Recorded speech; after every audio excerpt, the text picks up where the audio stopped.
بسم اللہ الرحمن الرحیم ففعل لمعان كثيرة وباب المغالبة يبنى على فعلته أفعله نحو كرمني فكرمته أكرمه إلا بابي وعدت وبعت ورميت فإنه أفعله وعن الكسائي في نحو شعرته فشعرته أشعره۔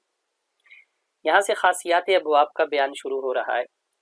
فرماتے ہیں پہلے مجرد کی خاصیات ذکر کی اور اس کے بعد پھر مزیدات کی خاصیات کو یہاں بیان کریں گے۔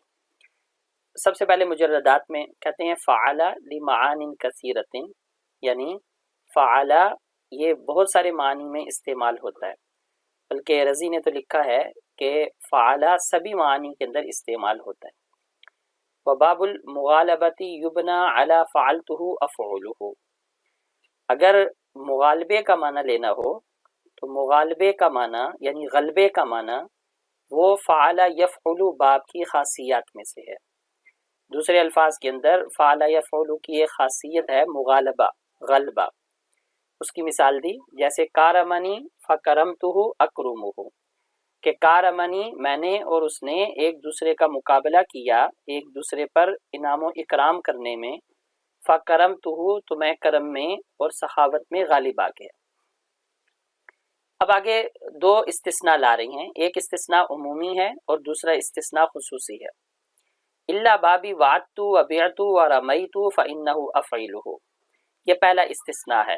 اس استثناء کا مطلب یہ ہے کہ اگر مثال واوی ہو باب، یا ناقص یائی ہو، یا باب اجوف یائی ہو، تو ان میں اگر یہی معنی مقصد ہو، یعنی غلبے کا معنی ان میں مقصد ہو، تو ایسی صورت میں ان کو فعل یفعل کی طرف منتقل نہیں کیا جائے گا، بلکہ ان کو فعل یفعل پر ہی باقی رکھا جائے گا۔ اب یہ استثناء کیسے ہے؟ کیونکہ جو پہلے انہوں نے کہا تھا کہ غلبے کا معنی فعل یفعل سے ملتا ہے، تو اس کا مقصد یہ تھا کہ غلبے کا معنی تو فعل یفعل سے ملتا ہے، لیکن اگر کوئی با فعل یفعل پر نہیں ہے اور اس سے غلبے کا معنی مقصد ہے تو اس کو بھی فعل یفعل پر لے جائیں گے۔ فرماتے ہیں لیکن اگر مثال واوی ہے یا اجوف یائی ہے یا ناقص یائی ہے اور ان سے غلبے کا معنی مقصود ہو تو ان کو فعل یفعل پر نہیں لے کر جائیں گے، ان کو فعل یفعل پر ہی باقی رکھیں گے۔ فرماتے ہیں الا بابا، باب سے اس قاعدے اور قانون کی طرف اشارہ کر دیا۔ یہ استثناء تو عمومی ہے قاعدے کی صورت میں۔ وعن الکسائی، یہ استثناء خصوصی ہے کہ امام کسائی کے نزدیک ایک اور صورت بھی مستثنیٰ ہے، اور وہ یہ کہ کسی باب کا عین کلمہ وہ حروف حلقی میں سے ہو، کسی باب کا عین کلمہ حروف حلقی میں سے ہو، تو ایسی صورت میں اس کو فعل یفعل کی طرف نہیں لے کر جائیں گے اگر غلبہ بھی مقصد ہو، ایسی صورت میں اس کو فعل یفعل کے وزن پر ہی باقی رکھیں گے۔ آگے فرماتے ہیں وفاعلہ، فاعلہ کی خاصیات بیان کرتے ہیں۔ یکثر فیہ العلل والاحزان وازدادها، یہ اکثر استعمال ہوتا ہے علل بیماریوں میں، احزان غموں میں، ازداد خوشیوں میں، غمی کے مقابلے میں خوشی ہے، بیماری کے مقابلے میں صحت ہے، اس معنی کے اندر اس فاعلہ کا استعمال زیادہ ہے۔ جیسے ساقیمہ، ماریزہ، باریہ، حازینہ، فارحہ، الفاظ آسان ہیں۔ وتجیء الالوان والعیوب والحلی کلھا علی، غم، حزن اور ان کی ازداد، اس میں تو اکثر فاعلہ استعمال ہوتا ہے، لیکن رنگ، عیب اور ظاہری طور پر جو عیوب نظر آ جائے ان سب کے اندر یہی باب استعمال ہوتا ہے۔ تو کہتے ہیں الوان یعنی رنگ، والعیوب اور عیب، والحلی اور ایسی صفات جو نظر آ جاتی ہیں انسانی جسم کے اندر، کلھا علی، وہ سب کی سب اسی باب پر آتی ہیں۔ وقد جاء ادوما، سامورا، عجوفا، حمقا، خاروقا، عجوما، رعونا، فرماتے ہیں کہ اگرچہ الوان، عیوب اور حلی یہ سب کے سب فاعلہ باب سے آتے ہیں، لیکن ان میں بھی کچھ الفاظ ایسے ہیں کہ جو فاعلہ باب سے بھی آئے ہیں۔ چنانچہ فرماتے ہیں آدوما، یہ آدیمہ سے بھی آتا ہے اور آدوما سے بھی آتا ہے، فاعلہ سے بھی آتا ہے۔ سامورا یہ بھی فاعلہ سے آتا ہے۔ عجوفا، حمقا، خاروقا، عجوما، رعونا، یہ ابواب جیسے فاعلہ وزن پر آتے ہیں اسی طرح یہ فعولہ وزن پر بھی آتے ہیں۔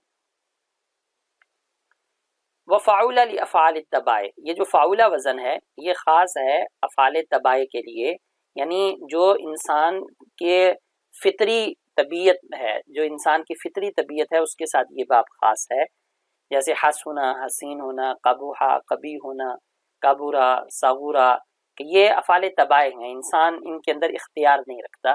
اگر اس کا بیان مقصد ہو تو ہمیشہ فعولہ باب لایا جائے گا۔ فمن ثم کان لازمن، اسی وجہ سے یہ باب لازم استعمال ہوتا ہے، یہ باب متعدی استعمال نہیں ہوتا۔ وشذ رحبت قدار، سوال ہوتا ہے کہ آپ نے کہا کہ فعولہ باب لازم استعمال ہوتا ہے، حالانکہ یہاں پر ہم آپ کو مثال دکھائیں گے فعولہ باب ہوگا لیکن متعدی استعمال ہوا ہوگا۔ اس کا جواب دے رہے ہیں یہ شاذ ہے، رحبت قدار یہ شاذ ہے، اصل میں لفظ تھا رحبت بیکا، رحبت بیقدار، لیکن پھر کلام کے اندر تخفیف کر دی گئی اور رحبت قدار اس کو پڑھا گیا۔ وَأَمَّا بَابُ سُتُّهُ فَالصَّحِيحُ أَنَّ الضَّمَّ لِبَيَانِ بَنَاتِ الْوَاوِ لَا لِلنَّقْلِ، یہ ایک اور سوال کا جواب ہے۔ سوال یہ تھا کہ ہم آپ کو دکھائیں گے کہ باب فعولہ ہوگا لیکن متعدی استعمال ہوا ہوگا، جیسے سُتُّهُ کہ یہ باب متعدی استعمال ہوا ہے کہ اصل میں تھا سَوُتُّهُ۔ تو مصنف اس کا جواب دے رہے ہیں۔ مصنف کے جواب سے پہلے امام سیبوی اور جمہور کا جواب سن لیں کہ امام سیبوی اور جمہور کے نزدیک اصل میں یہ سوتہ نہیں تھا، اصل میں یہ ساوتہ تھا، تو باب فعولہ نہیں تھا، باب فعلہ تھا، لیکن پھر اس باب کو نقل کر دیا گیا فعولہ کی طرف، تو سوتہ ہو گیا۔ سوتہ کے بعد پھر واو کی حرکت ما قبل نقل کر کے واو کو حذف کر دیا تو ستہ ہو گیا۔ صاحب شافیہ علامہ ابن حاجب کہتے ہیں کہ یہ نقل والی بات ٹھیک نہیں ہے۔ فالصحیح، صحیح بات یہ ہے کہ یہ باب فعولہ نہیں ہے، یہ باب فعلہ ہے، لہٰذا یہ سوتہ تھا۔ جب سوتہ تھا تو واو کی حرکت ما قبل نقل کی اور التقاء ساکنین کی وجہ سے واو کو حذف کر دیا تو ستہ ہو گیا۔ جب ستہ ہو گیا تو اب یہ نہیں پتہ چل رہا تھا کہ یہ باب واوی ہے یا یائی ہے، یہ بات بتانے کے لیے کہ یہ باب واوی ہے فا کلمے کو پیش دے دی اور ستہ اس کو پڑھا گیا۔ وَكَذَلِكَ بَابُ بِعْتُهُ، اور اسی طرح بِعْتُهُ کا باب ہے، یعنی اصل کے اندر بَيَعْتُهُ تھا، اس کے بعد حرکت ما قبل نقل کی اور یا کو حذف کر دیا تو بَعْتُهُ ہو گیا۔ اب یہ نہیں پتہ چل رہا تھا کہ یہ واوی ہے یا یائی ہے، تو پھر فا کلمے کو یعنی با کو کسرہ کی حرکت دے دی اور اس کو بِعْتُهُ پڑھا گیا۔ وَرَاعَوْا فِي بَابِ خِفْتُ بَيَانَ الْبِنْيَا، اور انہوں نے رعایت کی ہے خفتو کے باب میں بنا کے بیان کرنے کی۔ یہ عبارت خود جواب ہے سوال کا کہ خفتو کے اندر ایسا کیوں نہیں کیا گیا، کہ خفتو کے اندر بھی خفتو تو اجوف واوی میں سے ہے تو یہاں پر خفتو ہونا چاہیے تھا، تو کہتے ہیں نہیں، یہاں پر خفتو اس لیے پڑھا گیا کہ عرب لوگ چاہتے تھے کہ یہاں پر لوگوں کو معلوم ہو کہ یہ فاعلہ یا فعلو باب ہے، تو فاعلہ بنا بتانے کے لیے اس باب میں ماضی کو کسرہ کی حرکت دی اور اس کو خفتو پڑھا گیا۔